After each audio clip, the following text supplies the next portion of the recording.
Di balik kemajuan zaman dan teknologi, ternyata masih ada tradisi kuno yang terus hidup melampaui logika, usia, bahkan zaman itu sendiri. Dari pegunungan Indonesia hingga lembah Afrika, dari desa kecil di Filipina hingga festival meriah di Jepang, ritual-ritual ini bukan sekedar pertunjukan budaya, tapi warisan yang menjaga hubungan manusia dengan leluhur, alam, dan kekuatan tak kasat mata. Inilah 9 ritual kuno yang masih dilakukan hingga sekarang.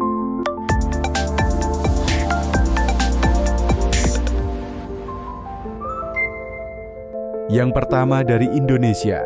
Bayangkan sebuah desa di mana orang mati tidak dikuburkan, lalu dilupakan, tapi justru dirawat layaknya orang yang masih hidup.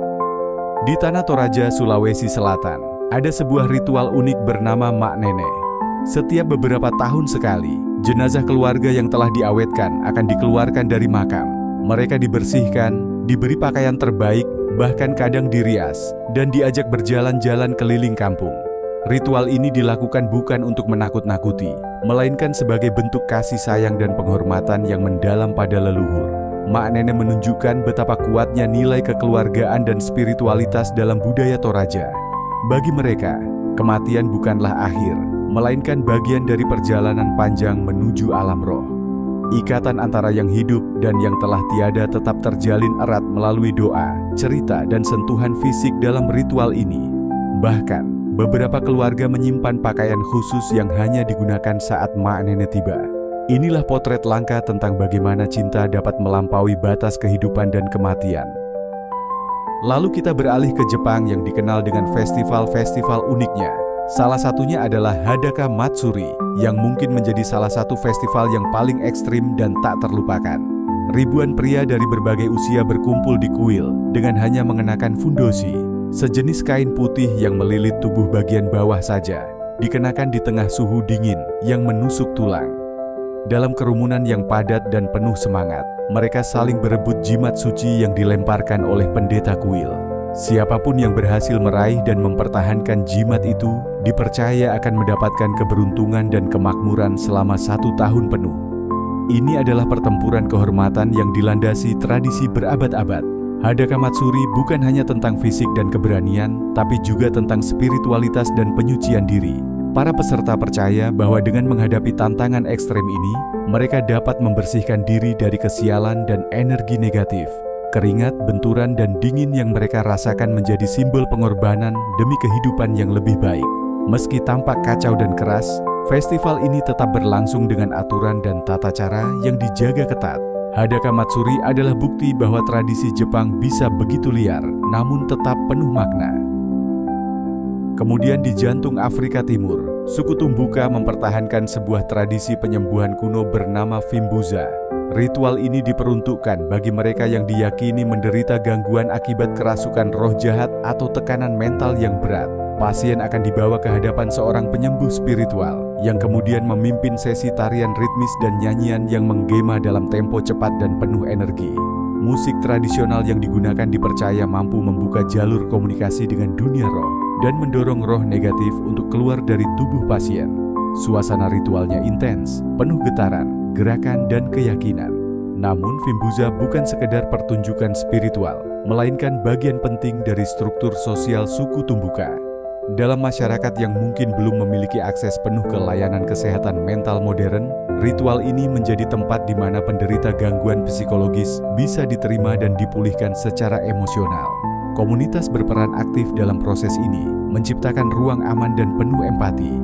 Bahkan, UNESCO telah mengakui Fimbuza sebagai warisan budaya tak benda, menandakan pentingnya praktik ini dalam menjaga identitas budaya dan keseimbangan sosial.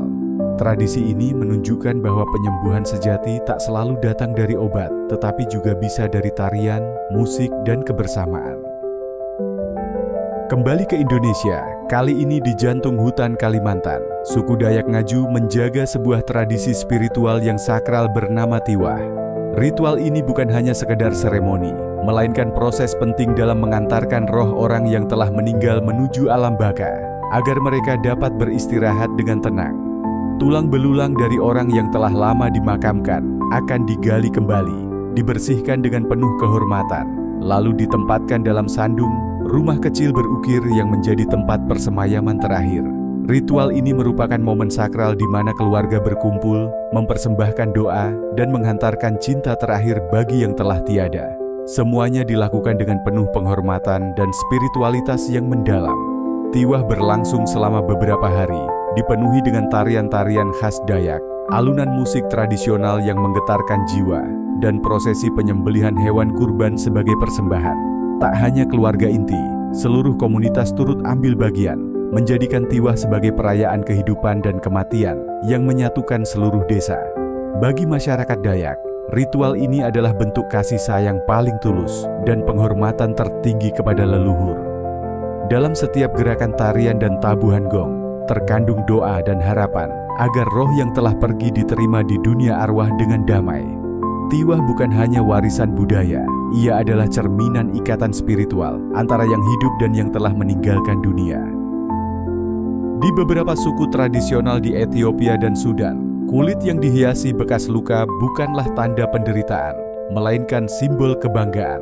Scarification atau seni melukai kulit secara sengaja dilakukan untuk membentuk pola-pola indah yang penuh makna. Setiap goresan bukan hanya estetika, tetapi juga merepresentasikan tahap kehidupan penting seperti kedewasaan, keberanian, atau status sosial dalam komunitas.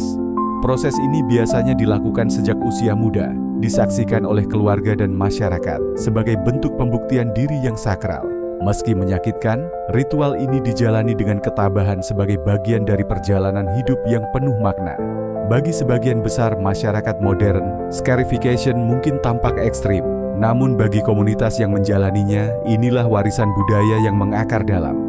Pola-pola yang terukir di kulit menjadi semacam identitas visual yang membedakan seseorang di mata sesama anggota suku. Dalam dunia yang semakin tergerus oleh globalisasi, beberapa komunitas tetap mempertahankan praktik ini sebagai bentuk peneguhan jati diri. Meskipun jumlahnya kian berkurang, scarification tetap menjadi bukti nyata bahwa keindahan dan keberanian bisa ditorehkan secara harfiah pada tubuh manusia. Sebuah karya seni yang hidup, sekaligus kisah yang tertulis di atas kulit. Di pegunungan Kalinga yang sejuk dan terpencil di Filipina, terdapat seorang nenek luar biasa yang menjadi simbol hidup tradisi kuno, yaitu Apo Wang Od. Di usianya yang lebih dari 100 tahun, ia masih mempraktikkan batok, seni menato tubuh dengan cara tradisional. Menggunakan duri pohon sitrus dan batang kayu, ia menorehkan pola-pola sakral ke kulit manusia dengan ketukan perlahan namun pasti. Setiap tato yang dihasilkan bukanlah sekedar hiasan, melainkan simbol yang penuh makna, melambangkan keberanian, identitas, dan hubungan spiritual dengan leluhur. Prosesnya menyakitkan, tapi dianggap sebagai kehormatan besar bagi mereka yang mendapatkannya. Batok dulunya hanya diberikan kepada pejuang dan perempuan suku Kalinga yang memiliki peran penting dalam komunitas. Namun kini, warisan ini mulai dibagikan kepada wisatawan dan generasi muda yang ingin mengenal akar budaya mereka. Meskipun pengaruh modernisasi perlahan masuk ke wilayah ini, semangat batok tetap menyala dalam ketukan alat-alat sederhana di tangan Wang Od dan para muridnya. Ia tidak hanya menato kulit, tetapi juga mewariskan kisah dan sejarah dari satu generasi ke generasi berikutnya. Dalam setiap garis yang tertoreh, tersimpan kebanggaan akan identitas yang tak lekang oleh waktu. Kita beralih ke Asia Tenggara. Siapa sangka permainan tarik tambang yang biasa kita kenal ternyata memiliki akar yang sangat dalam tradisi kuno. Di berbagai negara Asia Tenggara seperti Kamboja, Korea Selatan, Filipina, dan Vietnam, tagging rituals merupakan bagian penting dari upacara pertanian. Ritual ini biasanya digelar menjelang musim tanam sebagai bentuk doa kolektif agar hasil panen melimpah dan cuaca bersahabat. Tali tambangnya bukan sembarangan. Panjangnya bisa mencapai puluhan meter dan terbuat dari bahan alami seperti jerami atau serat kelapa. Ratusan orang dari berbagai usia turut ambil bagian, menjadikannya perayaan penuh warna dan kebersamaan. Tak sekedar permainan, tagging rituals mencerminkan filosofi hidup masyarakat agraris, bahwa kekuatan sejati datang dari kerja sama dan persatuan. Saat dua tim saling tarik, bukan permusuhan yang tercipta, melainkan semangat gotong royong yang penuh tawa dan sorak-sorai. Bahkan dalam beberapa tradisi, tidak ada pemenang maupun pecundang, karena inti dari ritual ini adalah kebersamaan dan harapan. UNESCO pun telah mengakui tradisi ini sebagai warisan budaya tak benda, menegaskan pentingnya pelestarian nilai-nilai kolektif dalam budaya lokal. Ritual ini adalah bukti bahwa doa dan harapan bisa diwujudkan melalui gerak, tawa, dan tali yang mengikat satu sama lain. Lalu di kota San Fernando, Pampanga, Filipina, di setiap Jumat Agung terjadi salah satu ritual keagamaan paling ekstrem di dunia, yaitu Crucifixion Reenactments. Dalam tradisi ini, beberapa umat Katolik secara sukarela menjalani proses penyaliban, meneladani penderitaan Yesus Kristus. Mereka membawa salib kayu sejauh ratusan meter, dicambuk di sepanjang jalan, dan bahkan dipaku ke kayu salib dengan paku besi sungguhan. Luka dan rasa sakit yang mereka alami dianggap sebagai bentuk penebusan dosa dan pengabdian penuh kepada Tuhan. Meski tampak mengerikan, banyak peserta mengaku merasakan kedamaian spiritual setelah ritual ini. Gereja Katolik secara resmi tidak mendukung praktik ini, namun otoritas lokal tetap mengizinkannya selama dilakukan secara sukarela dan aman. Bagi sebagian orang, ini bukan sekedar tontonan, melainkan nazar pribadi yang dijalankan dengan keyakinan mendalam. Ribuan penonton, baik lokal maupun internasional, datang setiap tahun untuk menyaksikan ritual ini, menjadikannya sorotan media dunia. Di tengah kontroversi dan kekaguman, ritual penyaliban ini tetap hidup sebagai bentuk nyata dari pengorbanan iman. Di Pampanga, rasa sakit menjadi jalan menuju pengampunan, dan darah menjadi simbol janji spiritual yang tak tergoyahkan.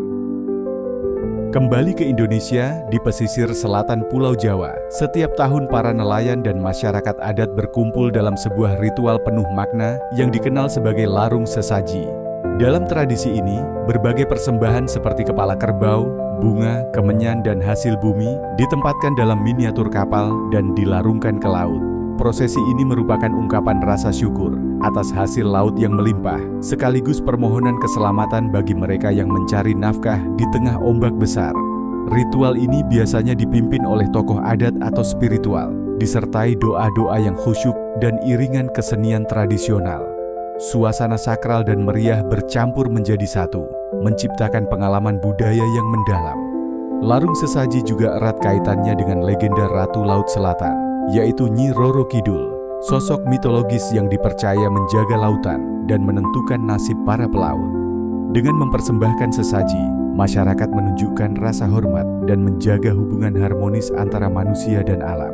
Laut bagi mereka bukan hanya sekedar sumber penghidupan, tetapi juga entitas hidup yang layak dihormati dan dipelihara. Tradisi ini masih lestari hingga kini, bahkan menjadi daya tarik wisata spiritual dan budaya yang unik. Larung sesaji membuktikan bahwa kepercayaan lokal dan penghormatan terhadap alam dapat berjalan berdampingan dalam harmoni yang indah. Ritual-ritual ini mungkin tampak aneh di mata kita yang hidup di era modern. Tapi bagi mereka yang menjalaninya, ini adalah jembatan yang menghubungkan masa lalu dengan masa kini dan mungkin juga menghubungkan dengan yang tak terlihat. Mereka bukan sekedar tradisi, tapi cermin dari nilai kepercayaan dan harapan manusia sepanjang sejarah. Mana dari ritual tadi yang paling mengejutkan? Tulis pendapat kalian di kolom komentar. Jangan lupa like dan subscribe untuk konten menarik lainnya.